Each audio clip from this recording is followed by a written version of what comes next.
Never be occupied by those who want to bend you.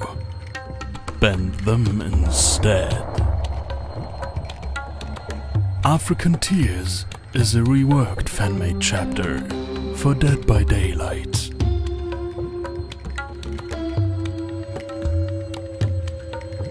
Camila's mother Izera came as a pregnant slave from Benin to Saint Domingue in 1684. A French trader raped her one night during the crossing, but got shot by a shipmate the other day. What a rotten betrayal.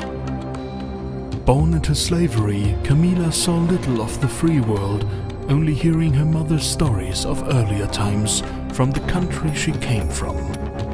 Stories about justice, honor, and responsibility. From her, she learned the art of fulfilling honorable wishes and how to punish people for misdemeanor. Often Camila wondered why they stayed on the farm of this greasy gang.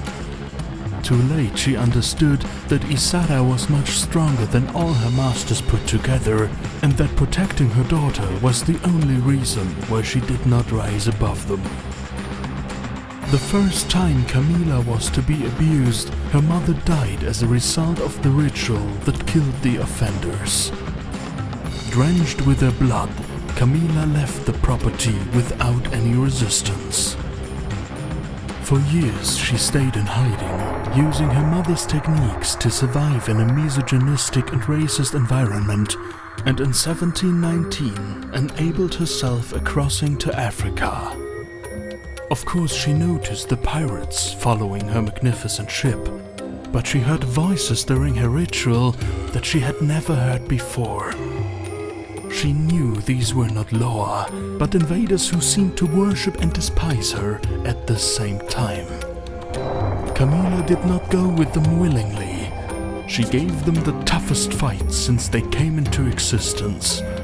But even Camila had to admit defeat in the end.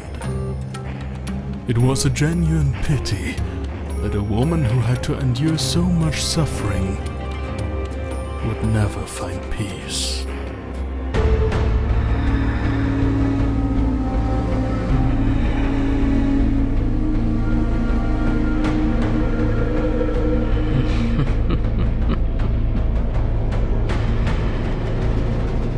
The shaman's power is called Voodoo.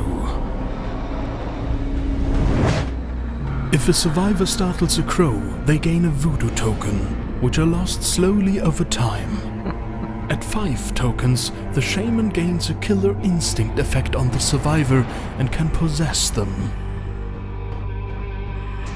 In Voodoo Phase 1, the shaman steers the survivor in first person. Summoner circles are conjured around her and the survivor that injure other survivors on contact. The shaman can also force the possessed survivor to interact with a generator or an exit gate, which starts Voodoo Phase 2. During this phase, the possessed survivor is blocked by the entity and the object regresses with twice the normal regression speed. The survivor is now able to fight the voodoo. Close allies increase the fighting speed. A possessed survivor in Voodoo Phase 1 can be blinded with flashlights and firecrackers, which ends the phase prematurely.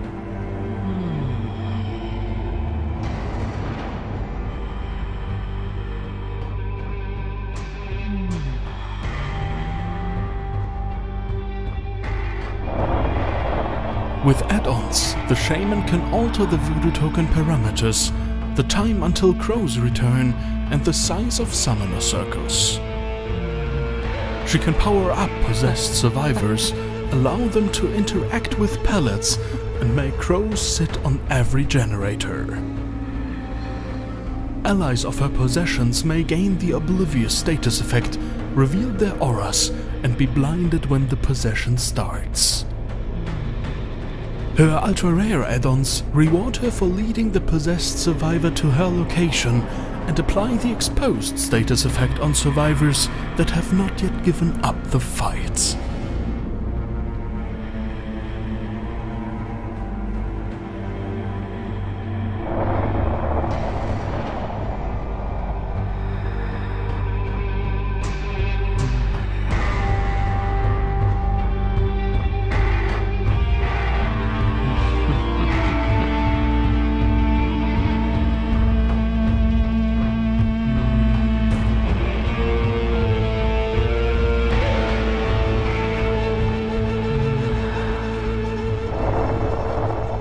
The Shaman comes with 3 perks that break pellets from afar, confuse avid survivors, and punish them in difficult situations. Bend the Knee. A token-based perk that receives tokens for stuns. During a chase, a token can be spent to break the closest pellet, regardless of its distance. Scourge Hook. Surrounding Fear. Dying survivors around Scourge Hooks do not reveal their auras. When a survivor is hooked on a Scourge Hook, all Scourge Hooks claim to be the corresponding hook.